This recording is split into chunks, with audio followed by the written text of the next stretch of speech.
Alright, so by popular request, I decided to watch Jumper. I enjoyed it, so I'm making a video on it.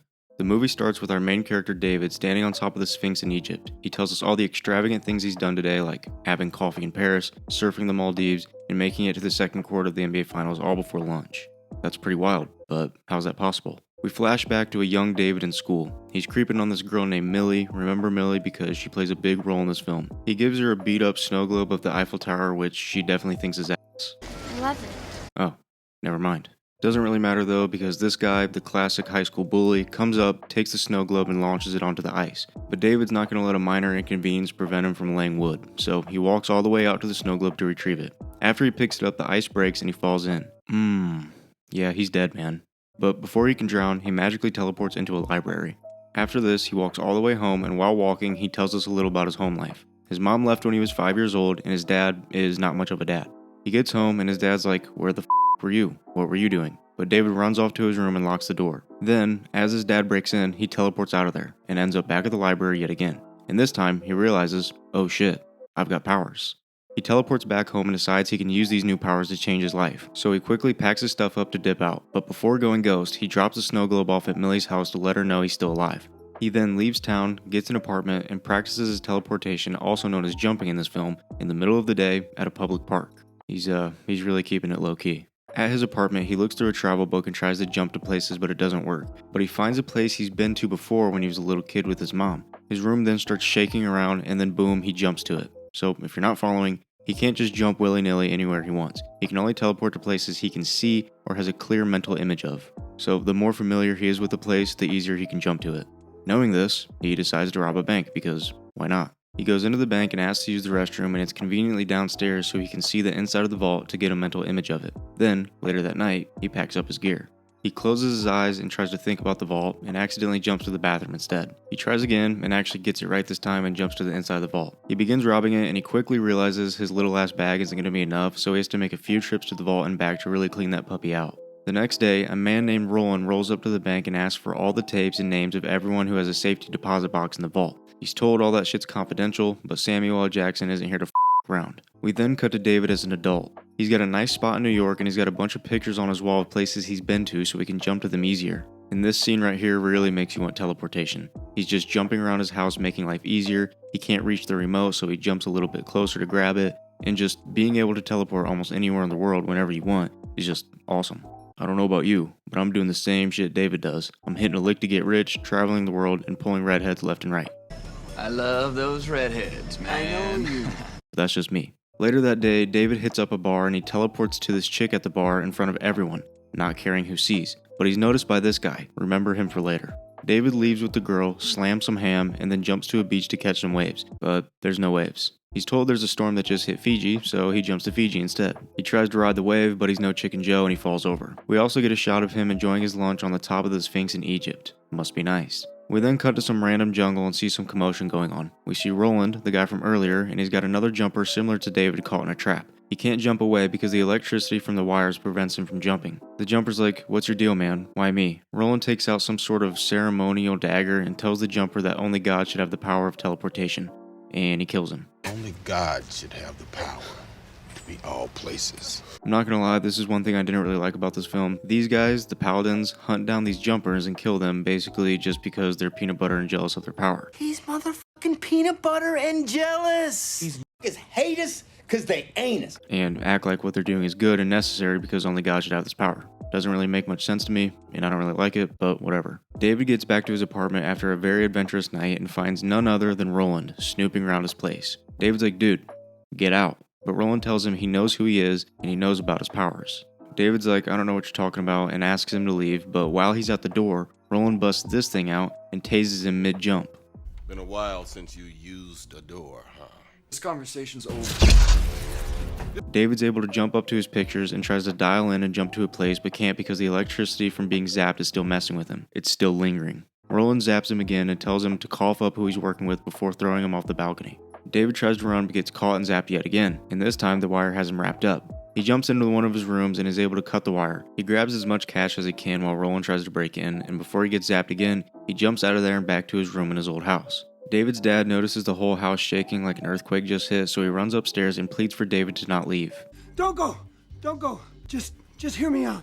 I don't know if I'm going crazy here or not. David just says, "You're not crazy," and right before his dad can break the chain and break in, he teleports out of there. Back at David's place, Roland is searching the place and finds an old picture of Millie. Yep, she's cooked. David goes back to his hometown and finds Millie's mom. He asks her where Millie is, and he's told that she works at a bar in town. He heads to the bar, sits in a booth, drinks a beer, stares at her for a while like a little weirdo, and then tries to leave. Nice. But on his way out, he bumps into Mark. Remember, the D-bag who threw the snow globe at the beginning of the film? Yeah, this is him. You peaked in high school, motherfucker. Mark is like, "Dude, David, is that you?" And David's like, "I don't know what you're talking about. I don't know who that is. Go away." But as he's telling Mark this, Millie comes up from behind and blows his cover. David's like, "Oh my god, Millie, hi, I didn't know you were here." And Millie says, "Dude, I saw you at the booth staring at me like a weirdo for 45 minutes. That's awkward." Mark starts acting, well, like a drunk, and eventually slaps Millie's caboose, which leads to David hitting him with a nice juicer to the lips, and a fight breaks out. David low-key gets stomped out, but while Mark is celebrating, David blast doubles him through a fence and jumps him into the bank vault that he robbed all those years ago. He gets in his face, talks a little heat, and then jumps back to find Millie and tells her that he handled business. At the bar, Millie asks David what he does, and David tells her he's in banking. And Millie's like, "That's weird. Didn't you flunk out of algebra?" Didn't you flunk algebra? No. Suspicious. He then somehow in like 5 minutes convinces her to go to Rome with him. This guy's gone for like 10 years, comes back for a day, and this chick decides to go with him to Rome. Makes sense. They fly to Rome like normal people, and I know that was absolutely brutal for this dude because he can't even grab the remote slightly out of reach, so this flight was probably absolutely torture. They land to get a taxi to their hotel, and the the guy who takes the bags, comes to take the bags, and David damn near fights him for his bag because he has all his money and belongings in it, and Millie just doesn't even notice it, I guess. You're gonna notice, David does a lot of suspicious things because he's lying to Millie about what he does, and Millie just kind of brushes it off. She doesn't seem to pick up on the obvious red flags that David is lying. Remember, boys and girls, this is how you get taken, and unless your father's Liam Neeson, you're probably cooked. So look for the signs and take the hints. Don't be like Millie. Alright, we jump to Roland, and he's talking to this detective. The detective starts to catch on to Roland, so Roland knocks him out with one punch and breaks into the interrogation room to interrogate Mark. I don't know how long they talked, but that detective would have woken up within like 5 seconds. Even if you get absolutely blasted and get sent to the Shadow Realm, you're usually back to the real world within like 5 to 10 seconds. And this guy was out for like 10 minutes, but whatever. Back in Rome, David and Millie visit the Roman Colosseum, and up on a rooftop, we see he's being followed by the guy who was at the bar earlier, and he looks absolutely disgusted by David's actions. The Roman Colosseum is closed off, so David jumps to the other side and unlocks the gate behind Millie's back so they can visit the inside. Another red flag, but she goes along with it. They check the place out, but want to go to the bottom area, but they can't because it's also closed off. But lo and behold, our boy David magically gets to the other side and opens up the door for them. Millie even asks, is that door just conveniently open too? It's open now. Strange. But Millie goes along with it.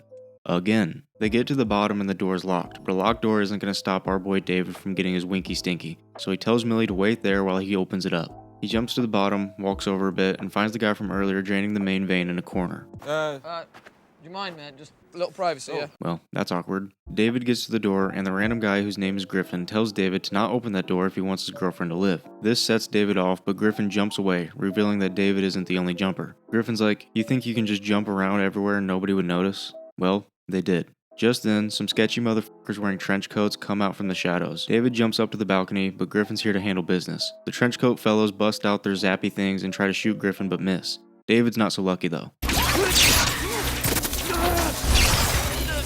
Another thing I want to point out that bothered me a little bit about this movie is the fact that neither David or Griffin, who's been fighting the Paladins for years, decide to jump away from the fight, grab a gun, jump back, and then just start mowing motherfuckers down. They make it so much harder than it has to be, but whatever. Griffin's able to jump around and avoid the Paladins for a while, but David's not doing too hot. He's really struggling. Griffin's able to jump behind this guy, he grabs him, jumps up to a high point, and then throws him off. After all the heat dies down, Griffin fills David in on who these guys are, and then he grabs one of the Paladins and jumps away. But David is able to jump with him. I don't know if you noticed this, but each time a jumper jumps, they leave behind what's called a jump scar. And other jumpers are able to use that jump scar to teleport with them, following them. That's pretty important, so remember that. Anyways, after a little friendly dispute, David jumps back to the Coliseum because he remembers his girlfriend is still there, and they quickly get out of there. Unfortunately for David, security saw him and called in the one time. They come in, arrest David, and take him to jail. David gets questioned, but he holds it down and doesn't spill a word. But the guy who's questioning him gets up and leaves, and a woman walks in and says hi.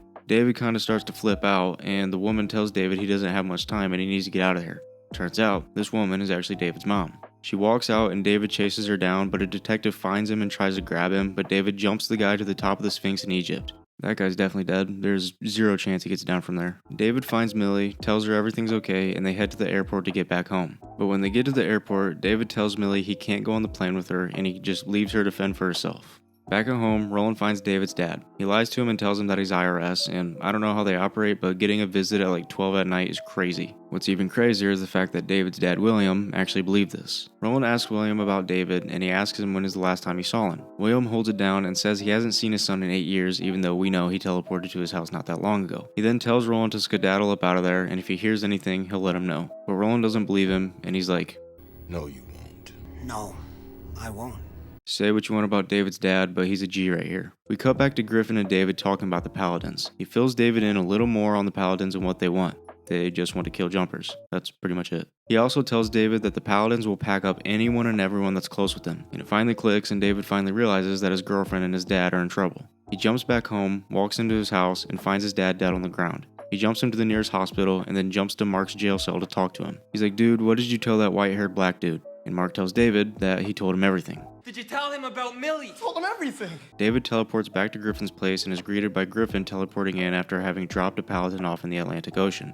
David tries to steal some of Griffin's intel, but Griffin tells him it's not worth it. He tells David that him and Roland have been going at it for over 10 years, so David shouldn't even waste his time trying. But David's not having that. David tells Griffin they should team up. Maybe they'll have a better chance against Roland if they're a team. But Griffin's a solo dolo kind of guy. He goes outside, stabs his knife into this generator, and jumps away, leaving behind his jump scar. David's a persistent little gnat though, so he grabs the knife and teleports to the jump scar and into a little restaurant. He looks around the restaurant, but Griffin's already got away. Or so I thought. Griffin jumps to a subway station and turns around to find David still hot on his tail. And he's like, dude, what the f***? David continues to follow Griffin around and tries to convince him about the team up. Griffin walks over to a car showroom, teleports inside, he grabs the keys, starts the car, and before he hits the glass, he jumps it through the wall. David hops in and they go for a ride. While driving, Griffin tells David that he knew a jumper once that actually tried to jump a whole building, and he died. Remember that for later. They get to the airport and Griffin finally agrees that they should team up to take down this Roland guy. They then jump into the airport and surprise, surprise, the flight from Rome that Millie was on landed over an hour ago, so she's not there. They decide to split up. Griffin's gonna go back to his lair and strap up, while David goes to find Millie. David gets to the bar that Millie works at, and one of her coworkers tells David that she hasn't seen Millie, but she has seen Samuel L. Jackson with white hair. That's not good. David teleports to Millie's house, then up to her balcony to get in. And good news, she's still alive. Bad news, she's pretty pissed at David for leaving her at the airport, and Roland and his boys just arrived. And what happens next absolutely ruffled my feathers while I watched it. David, instead of just telling Millie the truth about him and not wasting precious time because Roland is right outside, he paces around like a little kid and is like, I'm not actually in banking. Well, I got that money from a bank, but I don't actually work at the bank. Actually, it's technically from 2 banks. Like, dude, just shut up, grab her, teleport her to a safe location, and then you can spill the beans. You know, like, once you're out of harm's way. Oh, you're killing me. He finally reveals he can teleport by grabbing the snow globe that he gave to her a long time ago. Obviously, she's pretty freaked out, so she tries to get away, but David just grabs her and teleports her to Griffin's lair. You couldn't do that 5 minutes ago? Or when you finally met her at the bar? Or when you had her in Rome? I mean, you teleported right in front of everybody at that bar earlier in the movie, so why not now? Anyways, since this is her first jump, it kinda disorientates her and messes her up a little bit, but she's all good, it'll buff out. Back at the house, Roland and his team break in, and Roland uses some high-grade Axe body spray to find the jump scar that David left behind. They then bust out some machine and use it to open up the jump scar. David finds Griffin outside and tells him what he did and how he brought Millie to the lair, and Griffin is like, dude, Roland has a machine that can reopen wormholes and keep them open. So you led them right to us. Also, doesn't that mean that the Paladins are playing with the powers of God, which is exactly what they kill jumpers for? I don't know. Roland and his team enter the lair through the wormhole, and David and Griffin wait around a corner to get the jump on them. And while they wait, David finds a picture of his mom on Griffin's wall of Paladins, meaning that she must be a Paladin. And David, for some reason, thinks it's a good idea to walk towards the picture and he gets caught in the zap trap. Are you serious? Yeah.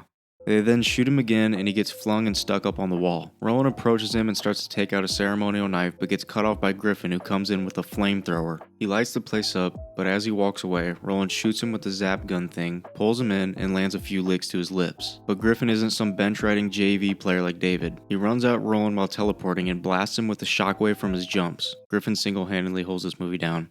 He then teleports outside, starts up his ATV, gives Roland the bird, and teleports away. He finds a bus, grabs that sucker, and teleports it back and throws it at Roland. Unfortunately, Roland is able to fast and furious slide under it safely and the bus ends up crashing into the lair. But that was still awesome. Roland starts emerging from the rubble like Jason in the 6th Friday the 13th film, and he's headed towards Millie, who's just standing there like a dumbass. But Griffin teleports in with his flamethrower and blasts Roland, which sends him flying back through the wormhole. Griffin then jumps through the wormhole, but Roland is able to cornerback tackle him to the ground. Griffin gets up and grabs a knife, but Roland wraps him up and launches him. Back at the lair, Millie cuts David free and kicks him while he's down to teach him a lesson. Super necessary. David then starts giving a sentimental little speech, but gets interrupted when Griffin jumps back with a device that can open up the wormholes, so Roland can't get back to the lair. But apparently he can still shoot his grapnel gun through the hole, because he does, and he's able to pull Millie in before it closes. Crap, I didn't expect that. Griffin busts open his safe and starts getting a bomb ready. He says it's now or never. Roland is in there with his whole team, so Griffin wants to teleport the bomb in and teleport back out. Problem is, Millie's still there, so David's not for it. David tells Griffin that they can't do that because Millie's still there, and Griffin couldn't care less. You know, you gotta do what you gotta do sometimes. But David grabs the safe and teleports it away. Griffin follows and finds that David threw it over the ledge at the Roman Coliseum. They both race to it and try to teleport it away, but with both of them trying to jump it, things get wonky and they teleport it to the top of the pyramid in Egypt. They then start battling for the remote. They jump to a highway and nearly get hit by oncoming traffic. They then jump to wherever this is. They then jump back to Japan. David then jumps away and teleports to the Empire State Building and throws the remote off the roof. Griffin teleports to the air and chases after it. He's able to grab it, but David teleports in and tackles him midair. They then teleport into some random public pool and continue to fight for the remote underwater. Then, David teleports away to wherever this is, and right as he's about to throw the remote into the water, Griffin teleports in a truck that slams into David, and David teleports away into the middle of a war zone. Griffin hops out the truck and looks around for David while tanks drive around them and bullets whiz past them. Griffin walks over to talk a little shit, but David grabs him and teleports him into an electrical tower which traps him and stops him from teleporting. David then jumps back to Millie's apartment, jumps up to the balcony, and checks through the window to find Millie and see if the coast is clear. He then jumps into the room but like 10 feet from Millie, so the Paladins are able to use their grapnel guns to catch David and prevent him from jumping away. But David starts tweaking and tries to jump anyways, which shakes up the entire building. Remember what Griffin said earlier about what happened to the guy who tried jumping a building? He died. So David chills out and Roland busts out his ceremonial dagger to finish the job. But David's not going to go out like that. He continues to try and jump, and he's actually able to teleport a portion of the building away and into a random river. This sends everyone flying, and Millie's able to break free and grab onto David, and David jumps the building to where he made his first ever jump, the library. David's out of it, but after Millie gives him the Will Smith special, he comes back. They sit up, but Roland is still alive, and he jumps at them, nearly grabbing them before David teleports Millie and him to the other side of a bookshelf. He tells Millie to stay put, and he teleports back to Roland to finish business. David grabs Roland and teleports him to a cliffside cave. He turns to Roland and is basically like, "I spared you, this is mercy," and just teleports away. And yeah, Roland is absolutely cooked. There's zero chance he gets out of this. Also, David just proved that he could teleport Roland to this cave, so why didn't he do that like way earlier? Whatever. The end of the film has David finding his mom and talking to her about all this. She reveals to David that she's a paladin and left David when he was 5 because he teleported, and so she left him to protect him, I guess. David's like, "What now?" And she says, "I'm giving you a head start, so skedaddle." And David walks off with his girlfriend Millie, and they lived happily ever after. This movie was apparently supposed to be the start of a franchise, and it did well at the box office, but since the reviews from casual audiences weren't very good, a sequel probably wouldn't have done very well. And obviously, a few other factors went into why we didn't get a sequel. It wasn't just one thing, but at the end of the day, I liked it. Jumper wasn't perfect, but I thought it was fun, exciting, and a cool concept, and I wish they continued because this definitely could have made for a dope franchise, and we could learn more about these characters, especially Griffin, but it is what it is. Let me know your thoughts on this in the comments below, and also let me know what videos you guys want to see next. But that's all I've got for you guys today, so I'll see you in the next one.